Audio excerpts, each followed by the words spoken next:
एक बड़े से जंगल में एक बंदर और एक खरगोश बड़े प्यार से रहते थे। दोनों में इतनी अच्छी दोस्ती थी कि हमेशा एक साथ खेलते और अपना सुख दुख बांटते थे। एक दिन खेलते खेलते बंदर ने कहा, मित्र खरगोश, आज कोई नया खेल खेलते हैं।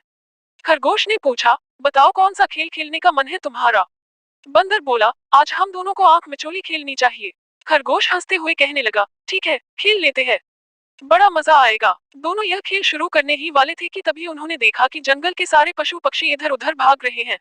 बंदर ने फुर्ती दिखाते हुए पास से भाग रही लोमड़ी से पूछा, अरे ऐसा क्या हो गया है, क्यों सब भाग रहे हैं। लोमड़ी ने जवाब दिया, एक शिकारी जंगल में आया है, इसलिए हम सब अपनी जान बचाकर भाग रहे हैं। तुम भी जल्दी भागो वरना वह तुम्हें पकड़ लेगा। इतना बोलकर लोमड़ी तेजी से वहां से भाग गई। शिकारी की बात सुनते ही बंदर, नहीं, प्यास भी बहुत लगी है, थोड़ा पानी पी लेते हैं, फिर आराम करेंगे। बंदर ने कहा, प्यास तो मुझे भी लगी है, चलो पानी ढूंढते हैं। दोनों साथ में पानी ढूंढने के लिए निकले। कुछ ही देर में उन्हें पानी का एक मटका मिला, उसमें बहुत कम पानी था। अब खरगोश और बंदर दोनों के मन में हुआ कि अगर इस पानी को मैं पी लूंगा तो मेरा दोस्त प्यासा ही रह जाएगा। अब खरगोश कहने लगा, तुम पानी पी लो, मुझे ज्यादा प्यास नहीं लगी है, तुमने उछल कूद बहुत की है, इसलिए तुम्हें ज्यादा प्यास लगी होगी। फिर बंदर बोला, मित्र मुझे प्यास नहीं लगी है, तुम पानी पी लो, मुझे पता है तुमको बहुत प्यास लगी है। दोनों इसी तरह बार बार एक दूसरे को पानी पीने के लिए कह रहे थे। पास से ही गुजर रहा हाथी थोड़ी देर के लिए रुका और उनकी बातें सुनने लगा। कुछ देर बाद हंसते हुए हाथी ने पूछा, तुम दोनों पानी क्यों नहीं पी रहे हो। खरगोश ने कहा, देखो ना हाथी भाई, मेरे दोस्त को प्यास लगी है लेकिन वो पानी नहीं पी रहा है। बंदर बोला, नहीं नहीं भाई, खरगोश झूठ बोल रहा है, मुझे प्यास नहीं लगी है, इसको प्यास लगी है लेकिन यह मुझे पानी पिलाने की जिद कर रहा है। हाथी यह दृश्य देखकर बोलने लगा, तुम दोनों की दोस्ती बहुत गहरी है, हर किसी के लिए यह एक मिसाल है। तुम दोनों ही इस पानी को क्यों नहीं पी लेते हो, इस पानी को आधा आधा करके तुम दोनों पी सकते हो। खरगोश और बंदर दोनों को हाथी का सुझाव अच्छा लगा। उन्होंने आधा आधा करके पानी पी लिया और फिर थकान मिटाने के लिए आराम करने लगे। कहानी से सीख, सच्चे दोस्त हमेशा एक दूसरे का ख्याल रखते हैं। सच्ची दोस्ती में स्वार्थ की कोई जगह नहीं जो होती। आपने हमारे चैनल को सब्सक्राइब नहीं किया तो सब्सक्राइब कर लीजिए, आपको नई नई कहानियां सुनने को मिलेगी। यहाँ पर चैनल को सब्सक्राइब कर दे और वीडियो को लाइक कर दे तो आगे हम कहानी सुनाएंगे आपको। बहुत समय पहले की बात है। हिमालय की गुफा में एक सिंह रहा करता था।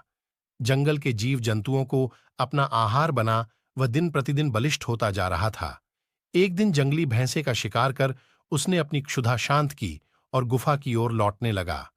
तभी रास्ते में एक अत्यंत कमजोर सियार से उसका सामना हुआ।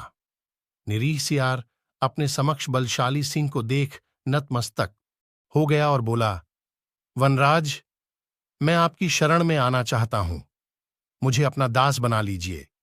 मैं आजीवन आपकी सेवा करूंगा और आपके शिकार के अवशेष से अपना पेट भर लूंगा। सिंह को सियार पर दया आ गई, उसके उसे अपनी शरण में रख लिया।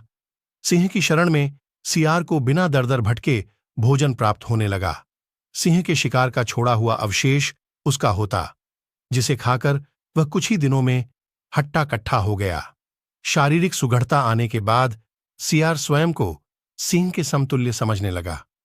वह सोचने लगा कि अब वह भी सिंह के समान बलशाली हो गया है। इसी दंभ में वह एक दिन सिंह से बोला, अरे सिंह, मेरा हृष्टपुष्ट शरीर देख, बोल, क्या अब मैं तुमसे कम बलशाली रह गया हूं? नहीं ना, इसलिए आज से मैं शिकार कर उसका भक्षण करूंगा। मेरे छोड़े हुए अवशेष से तुम अपना पेट भर लेना। सिंह सियार के प्रति मित्रवत था। उसने उसकी दंभपूर्ण बातों का बुरा नहीं माना, किंतु उसे सियार की चिंता थी, इसलिए उसने उसे समझाया और अकेले शिकार पर जाने से मना किया। लेकिन दंभ सियार के सिर पर चढ़कर बोल रहा था। उसने सिंह का परामर्श अनसुना कर दिया। वह पहाड़ की चोटी पर जाकर खड़ा हो गया। वहां से उसने देखा कि नीचे हाथियों का झुंड जा रहा है। उन्हें देख उसने भी सिंह की तरह सिंहनाद करने की सोची, लेकिन था तो वह सियार ही। सियार की तरह जोर से हुआ की आवाज निकालने के बाद वह पहाड़ से हाथियों के झुंड के ऊपर कूद पड़ा, लेकिन उनके सिर के ऊपर गिरने के स्थान पर वह उनके पैरों में जा गिरा। मदमस्त हाथी अपनी ही धुन में उसे कुचलते हुए निकल गए। इस तरह सियार के प्राण पखेरु उड़ गए। पहाड़ी के ऊपर खड़ा सिंह अपने मित्र सियार की दशा देख बोला, होते हैं जो मूर्ख और घमंडी, होती है उनकी ऐसी ही गति। घमंड विनाश का कारण बनता है। जब घमंड सिर चढ़कर बोलता है तो मूर्खता हावी होने लगती है और उस दशा में किए गए कर्म विनाश की ओर ले जाते हैं। आपको यह बात समझ में आई? तुम्हारे चैनल को सब्सक्राइब करें।